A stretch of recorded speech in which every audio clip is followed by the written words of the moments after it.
Well, good morning and welcome along to the Environment Community Committee meeting for the month of June. So this meeting will be live streamed.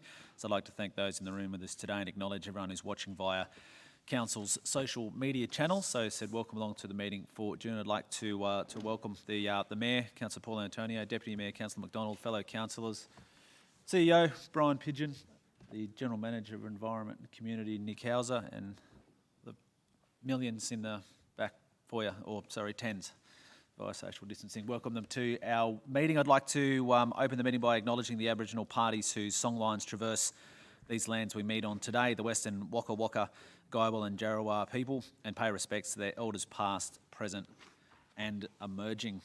We have no apologies or leaves of absence, so councillors, that takes us straight to item number 3 on the agenda, which is the authorisation of biosecurity surveillance program for 2020-21. So I'll introduce GM Nick to introduce the item. Thank you, Mr Chair, and good morning, councillors.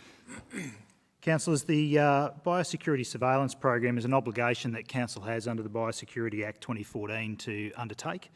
This will be our 6th year of undertaking a biosecurity surveillance program. What we're proposing today is a program the same as what we've done for the current financial year, being 2019-2020. The proposed biosecurity surveillance program has been put together taking account for seasonality of pest infestations, historic information and prevailing weather conditions across the region. It's been developed in consultation with our Biosecurity Advisory Committee and a number of other stakeholders, including the Department of Agriculture and Fisheries, and also the Darling Downs Moreton Rabbit Board, as well as other stakeholders. Councillors, the area for the program is the entire TRC area, which, as I mentioned earlier, is the same as what we've done for the current year. And the reason for that is the prevailing drought conditions, and having the entire area declared as the surveillance program allows us to take advantage of localised rain events and so on and so forth, which makes pests and weeds easier for identification. And so that's our reasoning for presenting that to you. The plan's also prepared to meet the requirements of the legislation, and the recommendation's been structured such to give that authority. I'm happy to take any questions that you might have, councillors, but that's a brief overview for you. Thanks, Nick. Any questions? Councillor Summerfield. Happy to move if there's no questions. Any other further questions or thoughts? Or I have a mover, seconder, and Councillor Carl. No reason for debate. Those in favour? Passed unanimously. Thanks, Nick. Wish they were all that easy. Yeah. So that, in fact, wraps up the Environment Community Committee for the month of June. And I'll probably follow suit like Councillor McDonald. Thanks to Michael for coming along and for your outstanding work this morning as well. So. Thank you, Councillor Shea.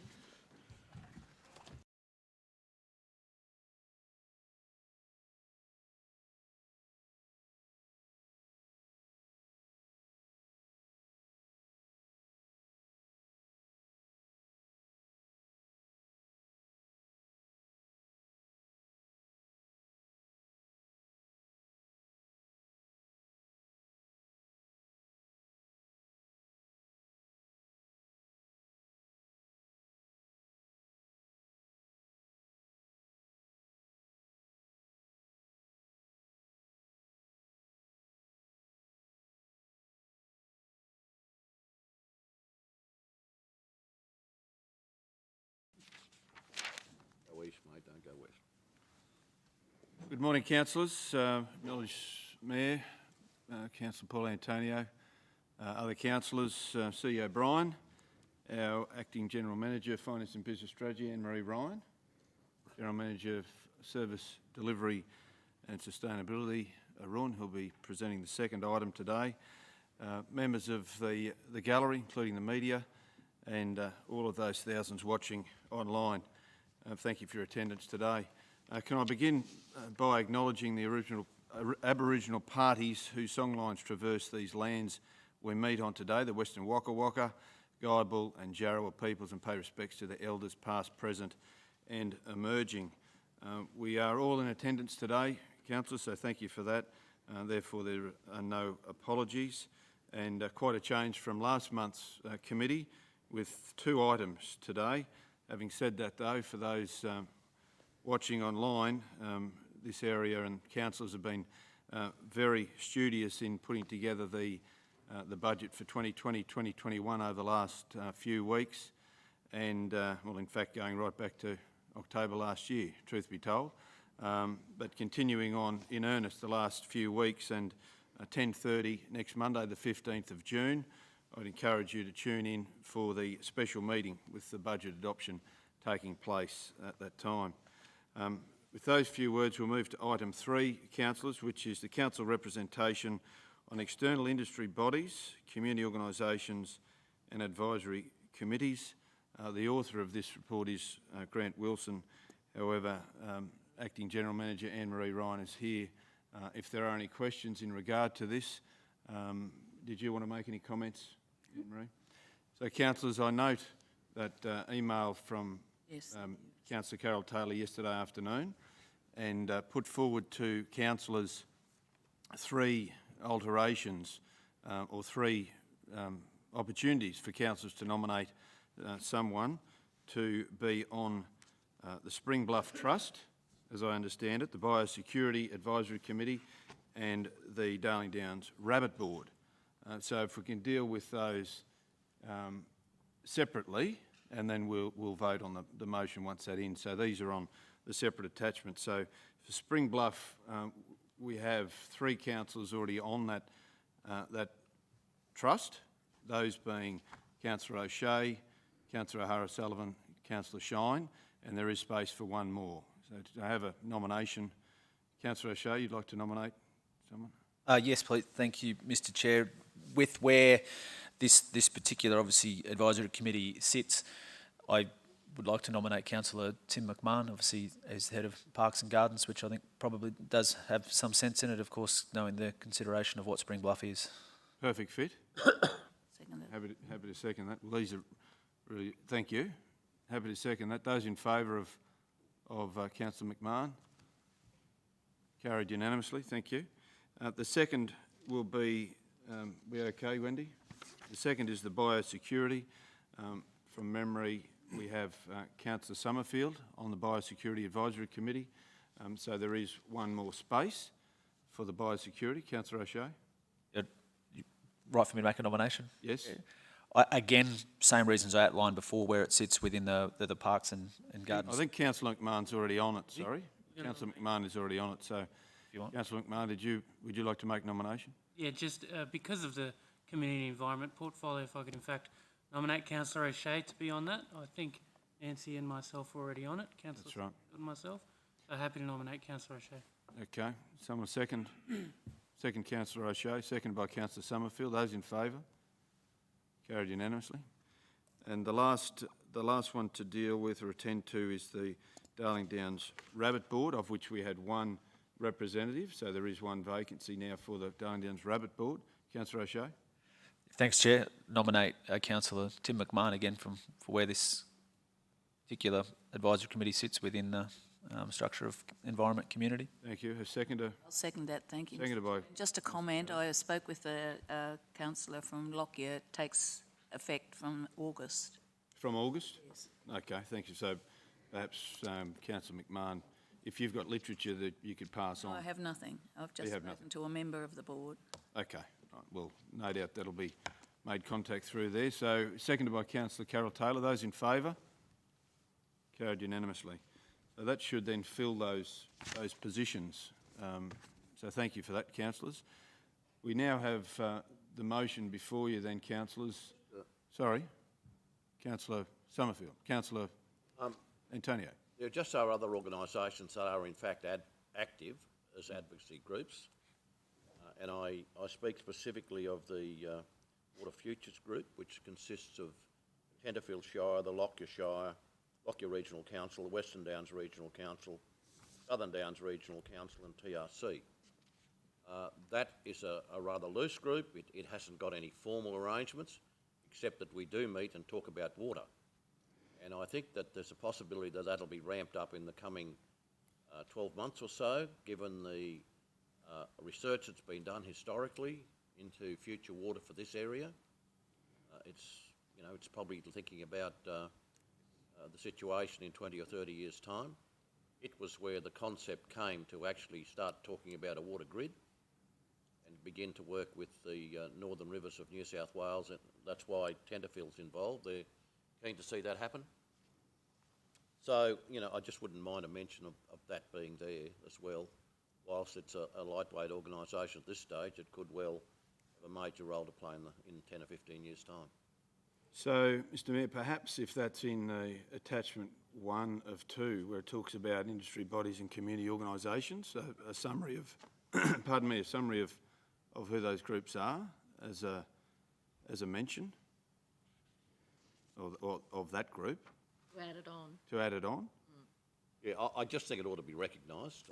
Yeah. Not that there's anything necessarily formal about it, but at least it's a group of people who are Sure. putting effort into future. So perhaps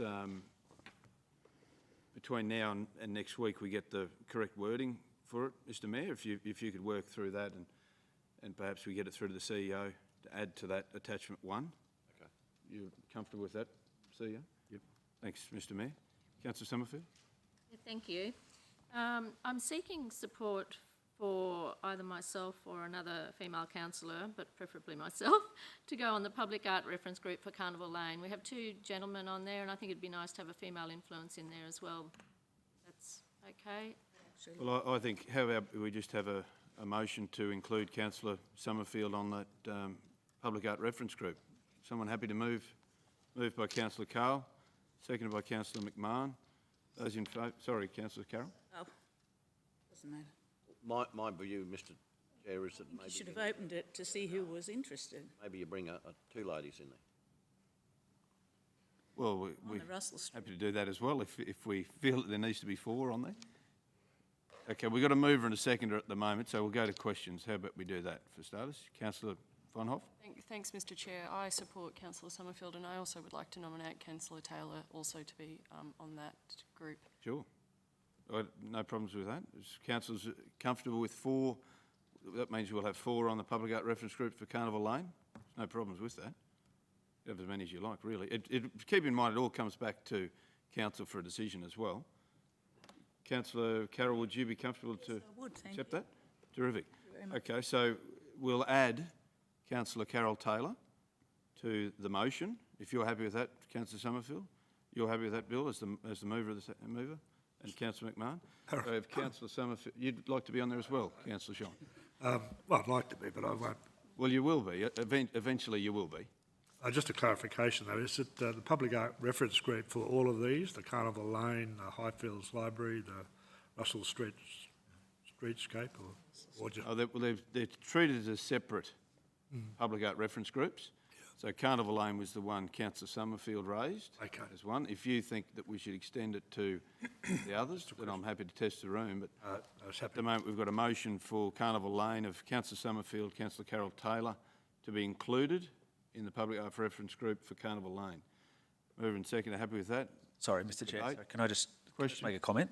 Sure. So just with this one, I think there's the opportunity, obviously, with council today, if we want to have 4 or less or whatever it is. So essentially, myself and Councillor Carl ended up on there, and I'm assuming Councillor Carl will be in the same vein, just by notification of a meeting that popped up that we had to attend, essentially just carrying over from last term because of the said positions, meaning Chair of Environment, Community and Portfolio Leader of planning. So, or somebody in those 2 portfolios. So it was Councillor Ramier and Councillor Gasheen, obviously, and they just carried over. So that this council or group never made a said decision on who. And we've actually had 2 meetings of this already, and the next one actually is tomorrow. So yes, I think that this is a good opportunity if we want to add people, or if we're happy with the makeup of that as is. I'm comfortable to be on it. I'm comfortable not to be on it, whatever the wish is of council. But that's probably Well, just we've got a motion at the moment, so you're happy either way. Councillor Summerfield? So just to cause further confusion, if Councillor Taylor's on there, that's probably fine. So I was just wanting a female on there, and if Councillor Carroll's on there, I'm more than comfortable. I don't think we should have, I've always felt that we shouldn't inundate these committees. It needs to be embracing the community and whatever, and I think if we've got 4 on there, it's a bit of overreach. So I'm more than happy to withdraw, knowing that Councillor Carroll's on there. So. Okay, so we'll make that an amendment and leave it, so it's an amendment to that motion. Councillor Carroll, you're comfortable with that? Councillor McMahon? Okay, right. So the motion will read that the Public Art Reference Group include Councillor Taylor as one of the members, council members. All right, mover and seconder happy? Those in favour? Carried unanimously. Thanks, councillors. Any other questions or queries in regard to the industry bodies or groups? Therefore, we have an overall motion. Would that be right then, Wendy? To deal with attachment 2 with those inclusions. Do we have a mover? Moved by Councillor Melissa Taylor. Sorry, Wendy? In clause 2. That it be amended. Make recommendation to oppose members of council. That's the second one. The motion has 2 parts. So we're dealing with the first motion first. I just can't see that on the screen, that's all. Okay.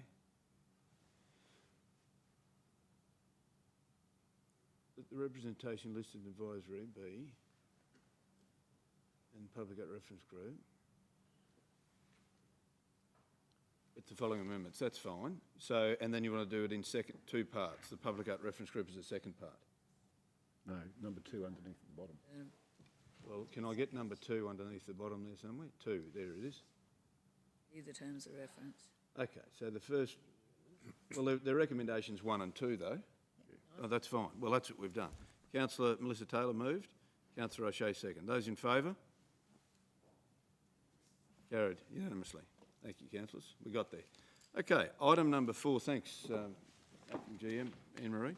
Item number 4, councillors, is the 2019 Toowoomba Regional Council Community Survey, and I welcome Arun to present this to council for consideration. Thank you, Arun. Good morning to you. Good morning, Chair, and good morning, councillors. Councillors, I'll just get myself sorted here with this report. Okay, thank you. Councillors, the purpose of the report before you today is to receive the final copy of the 2019 Community Survey results. Now, I understand that this has been presented to Council previously by way of an information session, and I think you'll agree it's a very interesting read, and it gives us a lot of intelligence and an opportunity to use this information as a lens, if you like, when we're looking at opportunities to improve the way in which we do things, or indeed influence our investment decisions when it comes to adopting budgets. So I'm going to outline a couple of highlights.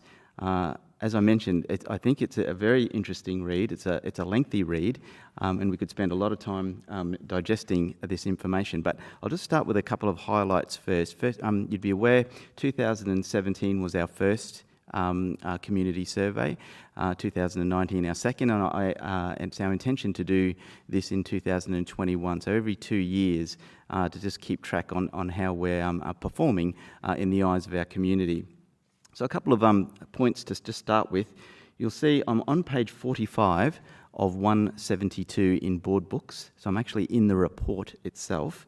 72% of residents are satisfied, overall satisfied with the Toowoomba Regional Council. A pretty good result overall, and not a material difference to that of 2017. A slight increase, in fact, when you compare like for like in terms of services. We did change a couple of questions in the 2019 report, particularly around the pest management area, just to unpack that a little bit further to understand just exactly what we need to do or opportunities to improve in that particular area, and I'll cover that in a moment.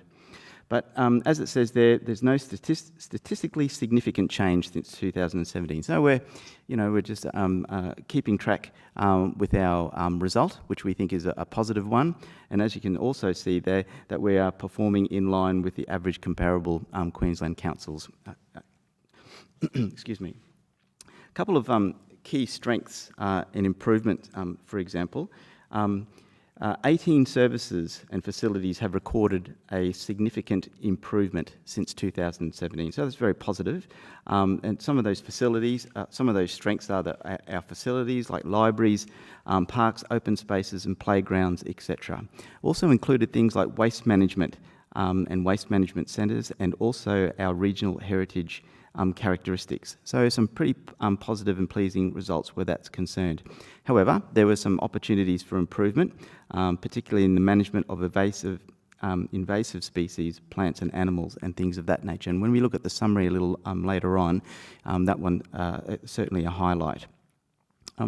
The community highlighted that water was its top priority, which is an interesting outcome, because we saw that same result, if you like, when we did an internal assessment as part of the COVID-19 pandemic response to understand our critical services, and water too was identified as our top priority. So again, we start thinking about what does this information need, how does it influence our decision making and our investment decisions as part of our budget. Very interesting things in terms of communication, I thought, particularly around the effectiveness of the Bold magazine. You can see the comment there down the bottom of that page, that the Bold magazine remains the most underutilised form of communication and would benefit from some increased promotion. So again, we'll have a look at exactly what our intention is for that type and style of communication, and see if we can be tweaked in order to increase our community survey and satisfaction ratings. I'd like to go to page 48, if I could please, councillors, of the report. So page 48 of 172. In having a look at facilities, you can see there's been significant improvement since 2017 across those range of areas there, museums, sports grounds, swimming pools and things of that nature. Interestingly, public toilets, which is the last point there, the bullet point, was identified as the highest priority. Now, you'd be aware that we've been, as an organisation, investing in public toilet infrastructure over a number of years now, so that seems to be paying dividends where that's concerned. So that was a positive finding from our perspective. On page 51 of 172 councillors, just touching on water services, which I found this interesting as well, and that is that respondents were very satisfied with the water supply or the pressure of our water supply, but least satisfied with its taste. Interesting result in terms of Toowoomba water having received best tasting water not so long ago in worldwide awards. I can't remember what the actual award was. Australia. And then we were invited overseas, is that correct? Third overseas. Came third, there you go. So interesting result from that perspective. You'll see the third bullet point there, councillors, that the respondents saw no significant difference in average satisfaction with pressure, odour or taste between those that were connected to the Toowoomba bulk water supply and those that were not. So I thought that was an interesting result. And we're thinking about our future investment in terms of water security to some of our district areas. So I imagine that's the lens of water security as opposed to water quality, but it's something to think about when we talk about that in more detail. Interesting, only 43% of the respondents believe council was providing enough information about their local water supply. So again, in that lens of communication and engagement with our community, talking more about water, and around this table we've spoken about water pricing as we head into the budget processes, or as that is finalised very shortly, how we talk about water pricing and just water more generally can be part of our an increased communication package, if you like, to our community. And as I mentioned earlier on, water identified as the top priority. Sewage services, from very good just at the bottom there, very high satisfaction rating there, and I'm sure that we would hear it loud and clear if that particular service offered by council wasn't performing in accordance with council or with community expectation. Our organisation skills on page 52 of 172 councillors. The community rated us as pretty high in terms of talking about our services overall, our facilities and our achievements. But we didn't score too well in terms of innovativeness in providing our services, and that had declined since 2017. So that will feature prominently in our ongoing conversations about that and the way in which we deliver services to our community. On page 53 of 172 councillors, in terms of communication, very interesting in my mind. You'll see that the most preferred method of receiving information, and the top one there, is by mail, brochures and flyers in letterboxes.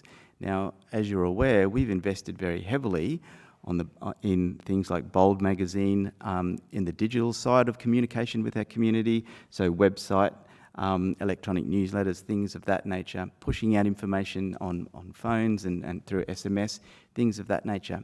Yet our community is telling us that the tried and true measure of receiving something in the mail, in hard copy, something tangible, seems to be the preferred method still. And as you can see a little bit further down, by far the most used and most preferred method of contacting council is by telephone, followed by face-to-face, but still by telephone. So investing in technology and pushing our community into online ways of doing business may not, we need to keep pace with the expectations of our community. And so we'll be checking whether or not we are in line with that as part of maintaining a community satisfaction level. So that's something. Just give you a breather for a moment there, Arun. Councillor Carl. Sorry. Through you, Chair. To you, Arun, do we understand in the body of the report the percentage breakup of the demographic that responded to these results, and particularly around these ones you're mentioning? Because there seems to have to be a two-pronged approach. It depends on what age bracket you talk to. Mm-hmm. Page 57 of the report's got. Thank you, Chair, and thank you for the question, Councillor. Yes, the demographics is identified in the survey results, and I guess that's the next level. Or I suppose we're coming to the conclusion, if you like, around this, around the results. Is to what extent are we convinced, or that's not the word, committed to these results as being part of our decision-making process? Are there more questions? Do these results offer some more questions rather than answers at this point in time? And do they need to be cross-checked with our own understanding, particularly around what we're planning to do in the current financial year and into the future as well? So I think that's a question, an ongoing one for discussion with this table. I guess I just raised the question because we need to unpack the next level of data that's below this. Yes. Because we know very well there are distinct groups within our, or demographic within our region that do prefer alternate ways of communication or being communicated with. I agree with you entirely.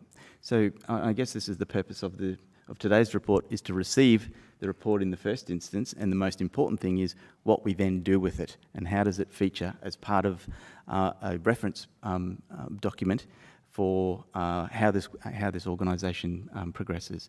I think there's a question. Yeah, I've got a couple of questions here. Just finishing off on Councillor Carl's.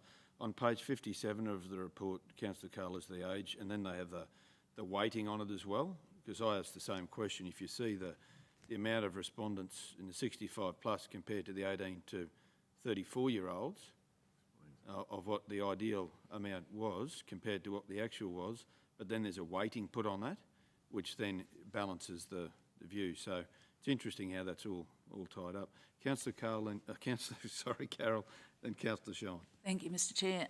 Also needs to be recognised, I guess, that the older people are probably the ones that like to connect with council. And if that's the way they like to do it, perhaps we always need to be mindful that we need to do it like that. Yeah. But something we're not considering also is the unreliable internet coverage that is across quite a part of this Good point. even in the city down here, down towards end of Robotham Street, there's very little coverage. Highfields, we all know the issues, but NBN was supposed to fix it, they haven't. And, I think that needs to stay there in some Good point. some way as well. Yeah, it's a good point. Councillor Shine? Yeah, Chair, you may have answered my question in relation to the reference to, I think you said page 67, in relation to the weighting of different age groups and so on. But what occurred to me from the preparation for this, in terms of the information, the background information that was supplied, it did say that the survey method was a randomised telephone sampling technique. If that was just landlines as opposed to mobile phones, it would, to my mind, explain why the most preferred method of communication was through the mail and by telephone, because it's probably going to an older demographic. Young people don't have landlines, in fact, it's becoming more and more rare, and of course the communication of younger people is not by way of telephone primarily these days. So I'd certainly like to know, did their randomised telephone sampling include mobile phones as well as landlines? Yeah, I can probably just... The reference there is page 55, Councillor Shine, but Okay. for that. But the summary includes 673 landlines, mobile 129, and online 29. So that's the summary of the split up. So it did, but landline far outweighs the others in that regard. Thank you. Does that cover your... Yes, it does. Thank you. Councillor O'Hara-Sullivan? Thanks, Mr Chair. I suppose I was just going to make a comment about the way that we view these results, because, we sort of think, Toowoomba's an older demographic, and that's why these results are skewed towards people wanting to have more traditional methods of communication. But, the average age in Toowoomba is 38, so that's really interesting to think of that number and then think about these results. So why is that? But I remember the people, Iris, came and they talked about buying some mobile phone numbers, they bought numbers so that the demographic, and they had to get a certain number of people within that age group. So it isn't kind of just a randomised sample either. It goes across the demographic. Yeah, no, it's a good point. That is correct. Any other questions, councillors, in regard to the report? It's a fairly detailed report, and there's the same thing about 444 ways, to be honest. But, Ron? It is quite repetitive, but I think by slicing and dicing the information gives us a greater insight for us to ask the necessary questions when we prepare future reports, and the way in which consultation, the sections in our council reports that are under consultation, and how that is panned out, because I think it's a very important piece of information that we should refer to into the future.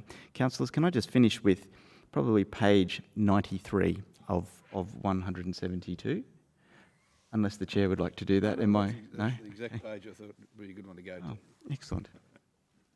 Councillors, there's a quadrant analysis there that really, in my mind, encapsulates the body of a very lengthy report, and which identifies some of the opportunities as an organisation that we should work on immediately, some of the things that we should be thinking about in the next 12 to 24 months, and also identifies some of the things that we're doing very well and need to keep doing and probably tweak just slightly given the results of our survey. But in terms of the immediate improvements, if you like, the very first one there says support for business investment attraction to create jobs and strengthen the region's economy. And I can't help but reflect on what this council has resolved to do just recently as far as assistance under the COVID-19 economic stimulus and relief packages. and potentially what comes in the near future where that's concerned. I feel as though that we collectively are ticking that box as an immediate improvement opportunity. There's a fair bit there in terms of planning and development as well. So you can see the development application and approval process is something that we need to do. And I know that General Manager Summers is working with all and sundry on our revised regional planning scheme and how that will work, etc. So I know that that's top of mind for him and his staff as well. So there's a number of things there that I think we're already doing, which dovetails very nicely into some of the recommendations some of the findings of this report. So with that, Council, I might just finish and hand back to you, Chair. Thank you. Thanks, Saron. That was one of the pages that I suggested councillors do have a close look at. The other three, if you'd like to look at them at some point, 74, 80 and 85, which is a comparison of 2017 to 2019's summary. So 74 of 172, 80 of 172 and 85 of 172. And you can see the comparison from year to year, and it'd be really interesting to see how they transpire in 2 years' time. Councillor O'Sullivan and Councillor Shine. Or Councillor Shine first. Okay. Okay. The most notable issue raised with me, and I'm sure with most councillors, especially the new ones, during the campaign outside Toowoomba, was the lack of representation that people felt in country areas on the council, and their concern for the future in terms of representation and the method in which councillors, or the form in which councillors should be elected. There's nothing in the survey that I could see that sort of addresses issues of security of representation in the future. And I just wonder, I might have missed it if that could be pointed out, and if not, then I would ask that it would be useful, I think, to get the community's view on that for future surveys. Thanks, Councillor Shine. We'll take that as a note. There's certainly no specific question about that, but the survey does tell a story in its own right in regard to that when it's still down. Councillor O'Sullivan. Oh, thanks, Mr. Chair. I suppose mine was really just a comment about the value for money, and I found it really interesting. While we've gone backwards from 60% to 58% from 2017, but the local government average is 33%. So people perceiving whether their rates, whether they're getting good value for money, and I thought that was really commendable. Yeah, no, you can read a lot into this, can't you? Councillor Vonhoff?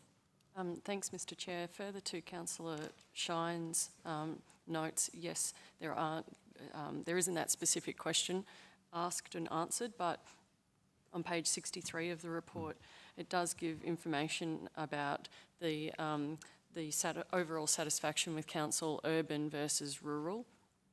And there is a discrepancy there. We've got a 74% satisfaction in the urban areas and a 66% satisfaction in the rural areas. So it would come as probably no surprise to councillors, but there it is in numbers in front of us that we have a lot of work to do still with improving how people in the rural areas of our region feel about council. Yeah, no, and I think that's the beauty of these surveys, is we can assess them every 2 years and see where there is a shift, where there isn't a shift, if we've gone down. So that's the next step for this process. So today's is about receiving the report, and then, of course, we start to work through what can be done. And there's quite a number of things that already have started, as Aaron mentioned, around the public toilets, particularly across the region, a full audit of what they are, what they look like, and how they can be improved, which has happened over the last couple of years at the minimum. Councillor Carroll? Mr. Chair, looking through all this, there's very, very little in there that tells me that we've asked anyone about their road network. And if you're going out to the rural areas, the thing that matters most to the people out there are their roads. And actually you would find that would be sitting behind a lot of the dissatisfaction with the rural people out there, because they see that the only thing they get sometimes from council is a road. And we're heading for a big cliff there, so I guess we've got all these other things in there, but we've got very little. If you have a look at our pathway system, it's full of complaints about roads. So don't kid yourself that representation matters more than roads, because the physical stuff that they use every day is what we took over 8 councils, 2 of those which had very poor roads, and we haven't got to parity yet. And in that 12 years, some of those councils that had good roads are now deteriorating because our actual resources have been thrown onto the places that weren't so great. So, really, the community is very concerned about the roads not keeping up with the increased traffic, and particularly heavy transport, because some of these agricultural pursuits are growing into quite large businesses, and the road network hasn't kept pace with it.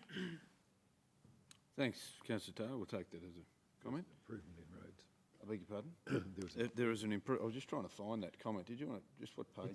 It's on page 93 as well. It's identified as the road network, and it's included in the report that the road network, or the condition of the road network, is definitely an area for us to continue to focus on. So Councillor Carroll's comments are supported by the community survey outcomes also.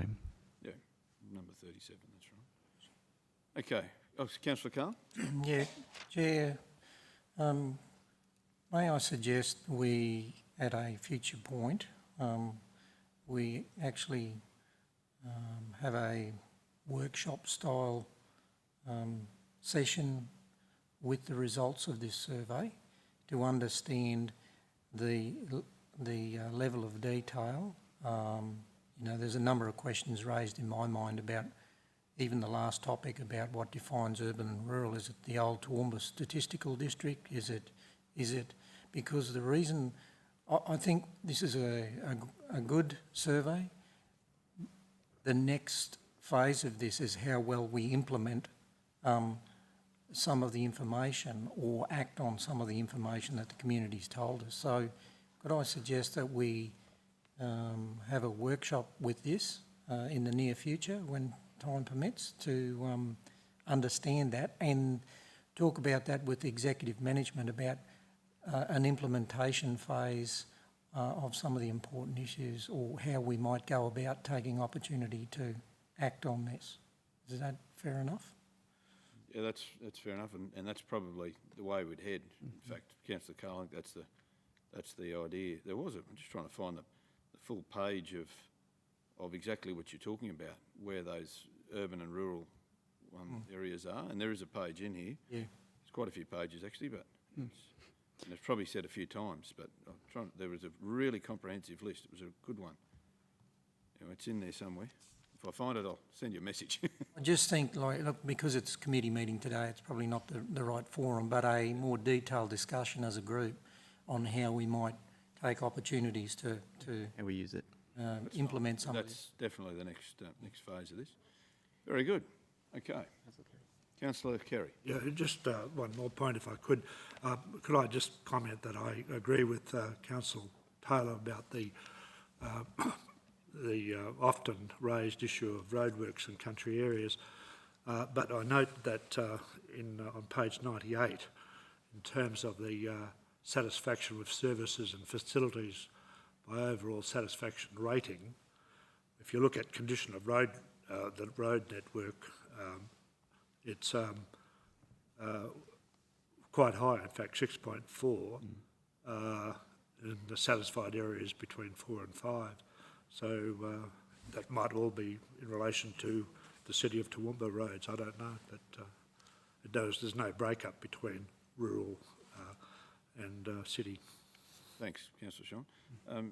Councillor Carloff, page 59 it is, of the report. It's got urban and rural identified on there. Thank you. Councillor McMahon. Thank you, Chair. Just to comment, nothing controversial to add, but just to highlight, very honoured to be in a portfolio that appears to be doing very well with, obviously in this report, libraries, gardens, parks, the talk of the region, but I note there is still some work to do around some of the lower level satisfaction in community environment around our invasive pests and animals. So just to highlight that I think that's an area to work on, but also to highlight, I agree with Councillor Shine, we do have a rural-urban divide in Toowoomba region and something needs to be worked on. And similarly to Arun's comments, it's great that our older demographic are utilised with the phone numbers, etc., but the younger demographic who don't see anything unless it's on the front of one of these, I think both of them are things that we can work on moving forward. Thank you.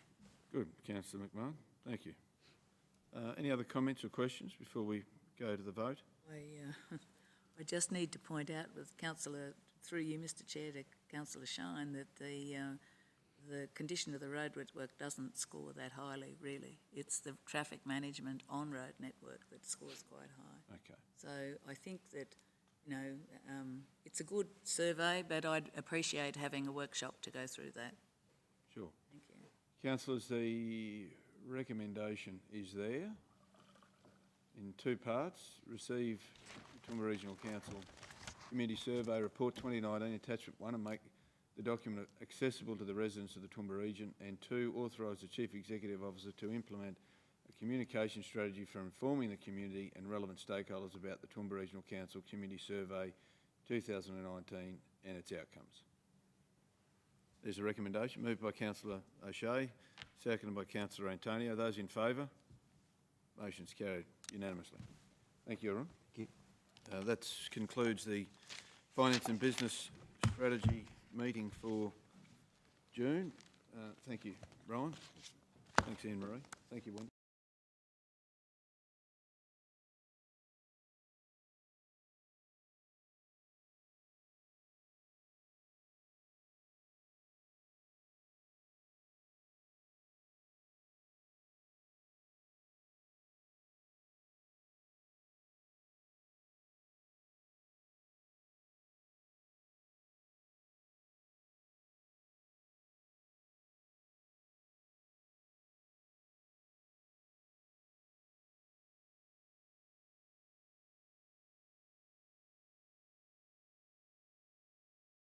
Councillors, welcome to the Economic Development Committee meeting, and can I too acknowledge the traditional owners of the land. It's and including that the Waka Waka, Jarrawa and Geibel, and also the Biggamble group that is in my home territory of Walmeran, and thank them very much. And I think yesterday's information session with the potential use of our Indigenous brothers to help us with appropriate land management was a very good step in the right direction.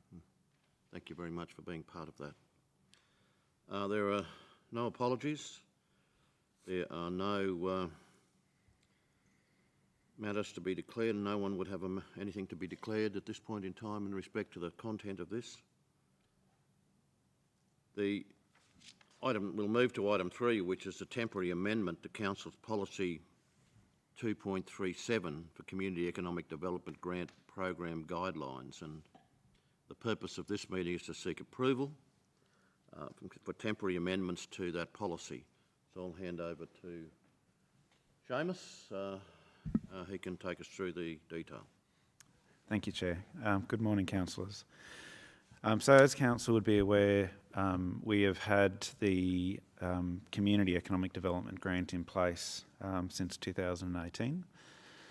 And that's been a mechanism for council to provide some financial support to not-for-profit community organisations to implement projects that assist in the delivery of the Toowoomba Region Economic Development Strategy and the Community Growth Action Plan, so those community-level economic development plans.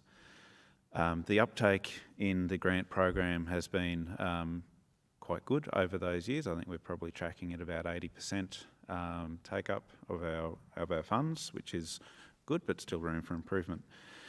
The guidelines that have been in place until now are quite broad in terms of what qualifies for funding under this grant, and that's intentional to provide the community with some latitude to be creative in terms of what they're delivering for, I guess, the rest of the community. And we've funded all sorts of different things over the years, from tourism brochures to helping fit out containers for events to assisting a caravan club attract a national event. So we believe that it is worth considering making this amendment to the grant guidelines for a temporary period of 12 months, which would cover the next 2 grant periods, to tighten up the qualifying criteria so that the projects that we fund are ones that are more closely directed to supporting businesses across the region in the pandemic recovery period. So we're suggesting that there are 3 relatively minor amendments that would be made, and those would be that the proposed projects would need to provide direct assistance to businesses, that they need to provide some evidence of the demand for the project that they're proposing, and we've suggested that could be done easily, and we would assist the applicants to achieve this is just through a short survey to their members or interested parties, or who they would deliver projects to. And the third is that I guess it's the timely matter of being able to commence the projects within a short period of time, so that I guess we're getting as most use out of it from a recovery period. The groups that are eligible does not change. The assessment process does not change. The funding amounts in terms of the pool of funding available or the total amount per project does not change. And I guess what we're also proposing is that we'll work with all of the applicants that we've had over the years since 2018 in helping them to understand what these changes mean in terms of what they should be applying for, and also helping them to, I guess, achieve the survey process, and we'll give them a template, and if need be, some potential assistance around who might be able to provide some of the projects that their members are looking for assistance in. So we're thinking that if it's a community that has tourism as a priority in their community growth action plan, that it could be something like customer service training for their retailers. It could be if their members are seeking to retain more business locally, it might be a shop local program like Pittsworth is being able to implement. So I think we'll still be quite flexible in terms of what we can fund, but just tightening it so that rather than having projects that may take a little while to generate some direct benefit to their communities, to really tighten it up so that the impact is more short term in this recovery period. Any questions, Councillor Carl? Oh, not a question, Mr Chair. Just a small typo on 158 of 72 of board books, or of 10 of the document or the attachment. 1 of 2, the policy. I'm having a little bit of trouble understanding, and I think other people are too. Just the top paragraph, it says COVID-18. Should be COVID-19. Oh, right. It's a small typo, Seamus. Thank you. Thank you. Any other comments? Councillor McDonald? Thanks, Mr Mayor. Thanks, Seamus. Comment first. I don't think this is too far removed from what an economic development grant would actually be for, in any case. Really, it just seems like you're tightening the timeframes for delivery. So there's probably some things in here you say will revert after 12 months back to what it was. I would probably argue that there's not much difference to what you're trying to achieve in the original. So this may be one of those COVID opportunities, I'd suggest to you, that it may well benefit. That's a comment. You don't need to answer anything with that. It's a comment. But the area that I think does need to change is the commentary around the time frame to align with the rest of the organisation. Because we talk about in there the community grants 2020-2021, round 2 of 2020 you talk about, but it is actually round 1 of the 2020-2021 community grant program. So it is actually, and it's an important one in regard to keep consistency across the organisation. So the actual grant would be for community grants, this is in brackets, 2020-2021 rounds 1 and 2. So that has to be changed in the policy, in the track changes and the policy. Yes, thank you, councillor. That is correct. Apologies for that. Councillor Megan, then Councillor Shine, then Councillor Melissa. Seamus, you said there's been about an 80% take-up rate. What's been the prohibiting factors for people? I'm just worried that the take-up rate will be less now, given it's a little bit more specific. Yes.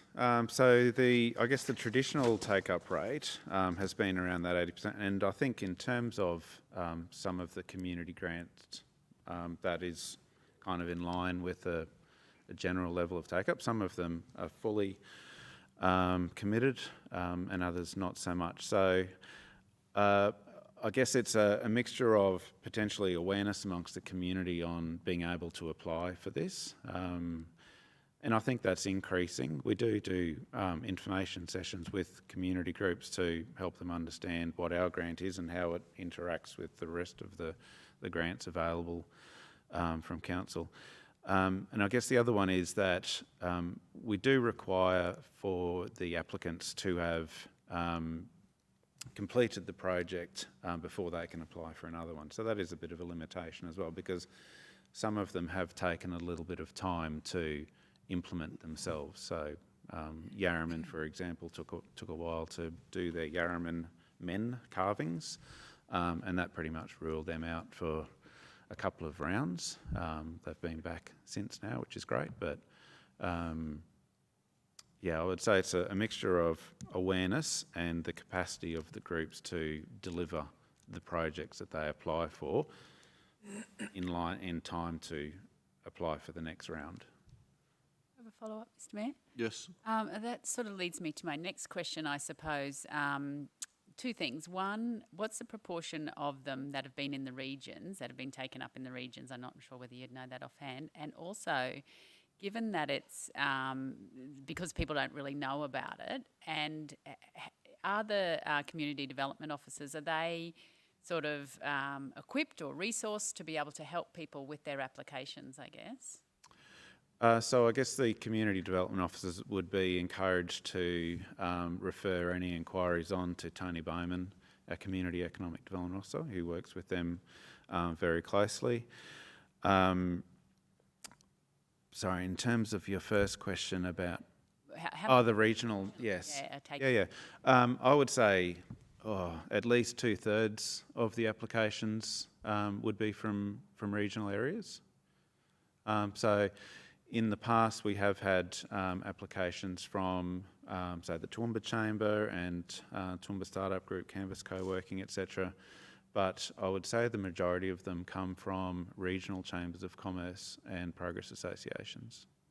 So the take-up is good regionally. Yeah. So how are we going to do it differently so that people know about it now? So, as I said, what we will do as a minimum is work with all of the previous applicants since 2018. And I guess what we see is a lot of those applicants apply again and again and again. So that would probably cover a lot of them. And I guess we can work with the community development officers as well for them to make the people that they come across aware. Happy with that, Councillor Shine? Thank you. Just an observation that if it's correct that the council allocates $50,000 per year. And my observation is that yesterday we talked about an incentive scheme for business of $3 million in the city and $1 million outside, and just there's a huge contrast in terms of those two.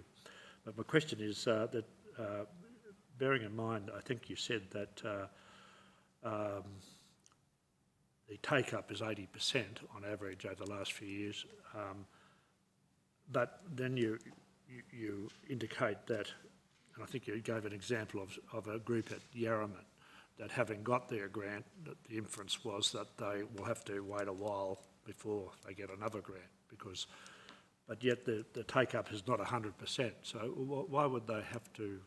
Why is that? Why isn't? If people have to wait in a queue to have another crack at it down the track, why isn't it? Why hasn't it been taken up 100% in previous years? So a community group needs to acquit the funding before they can apply for a second round of that same funding. And in the Yarraman example, they had engaged a wood carver to carve, I think, 6 or 8 large Yarraman men heads, and that process for him to do that work took quite a while. And then in terms of being able to placing them around town and whatnot. So it took them quite some time to expend the amount, submit the acquittal report, and then they're eligible for the next round. So I guess it doesn't necessarily rule them out from benefiting from the program. It just means that those that do projects that are shorter in nature can probably benefit more from getting it at the next round and the next round rather than having to wait for a longer project to be acquitted. Councillor Melissa. Thank you, Mr Mayor. Through you, thank you for your report, Seamus. My first question was actually already addressed through Councillor O'Hara-Sullivan's question, so I just wanted to know some information about the region.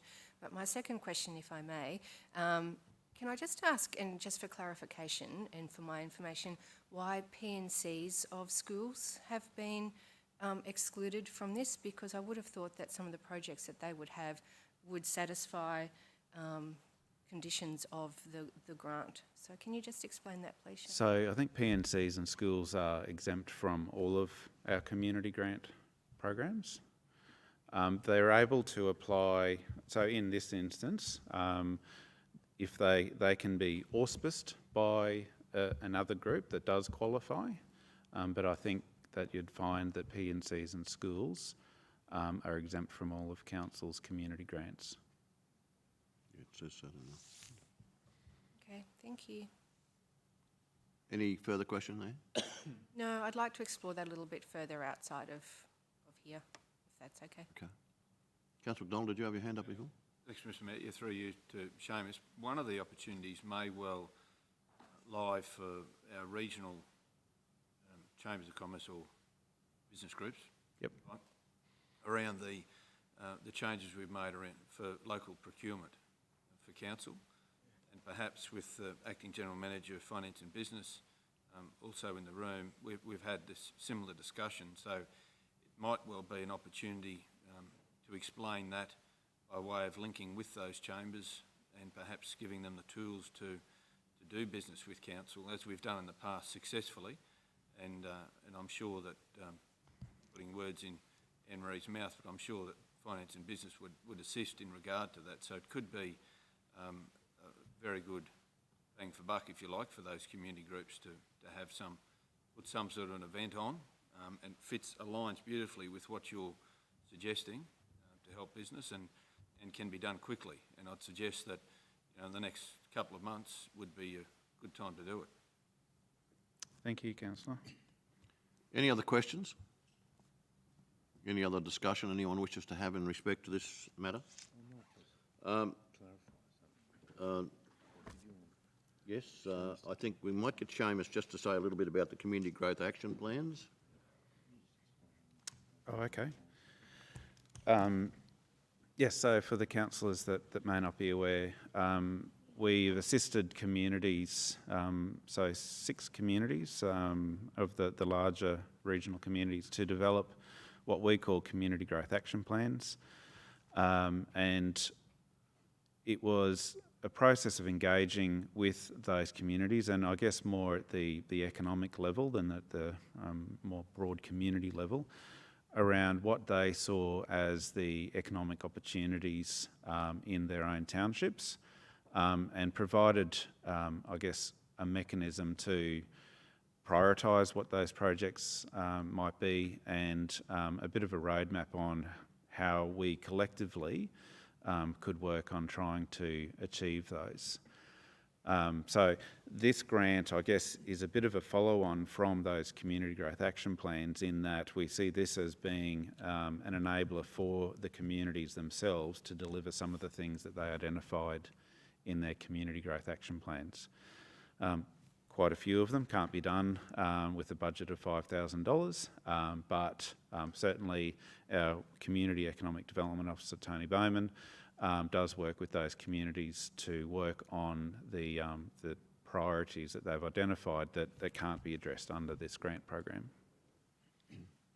And I think there's been some discussion this morning in respect to basically community representation.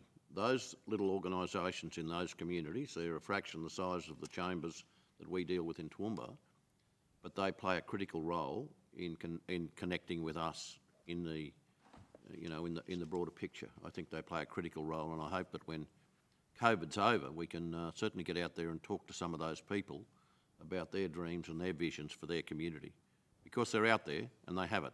And each and every community needs preferably a single body. Some of them have got two bodies that do from time to time not necessarily agree, but we've got to somehow find those who are able to represent the community, put forward a plan, and just see how we can help. Any other discussion? Just a clarification. Sorry? A matter Councillor Shine raised. Yes. Saying there's $3 million available and only 50,000 here. Yep. I just want to explain that. Righto. Stuart wants to explain matter that you brought up, Councillor Shine. Yep. Yeah, Councillor Carey, you mentioned before the difference between $3 million for the CBD and $50,000 in this policy. They are totally different policies. The $3 million, of course, is the cap for the incentives for infrastructure payments in the CBD, and there's a cap of $3 million. The district incentives program, which is basically similar, has no cap, although it would be a long call to say they'd get anywhere near $3 million in any of the incentives. But basically there is no cap on the district incentives program for infrastructure payment. So both those relate to infrastructure payments. They're incentives where we discount the infrastructure charges to incentivise activity. So I just thought I should clarify that because they're different. Briefing yesterday, I recall, I thought had a cap of $1 million on the out of town. There's $1 million cap per individual application, but the program itself has a cap of $3 million. Yep. Thank you. Okay, any other questions in respect to it? Councillor Megan. Thank you. Seamus, I know I asked you and I can't remember what you said about in our package, our $50 million economic stimulus package, when we were looking at some of the projects there, were some of those regional growth plans consulted in terms of what the community wanted, in terms of they want a footpath up to the kindy or whatever? Can you remind me? Yes, I can advise that we were consulted in terms of what might be considered to be supported under that list. And we looked at projects not only contained within the community growth action plans, but other strategic documents. Got a question, Councillor? No, I'm happy to move the recommendation, Mr. Mayor. Happy to move the recommendation. Have I a seconder for the recommendation? Councillor O'Shea. Anyone wishing to speak against it? If not, I'll put it to the vote. Those in favour? Thank you very much. That's carried. Well, that closes this meeting, and I guess it closes the committee meetings for today. So thank you very much, and no doubt Brian and the rest of us will have a discussion in respect to bringing stuff forward.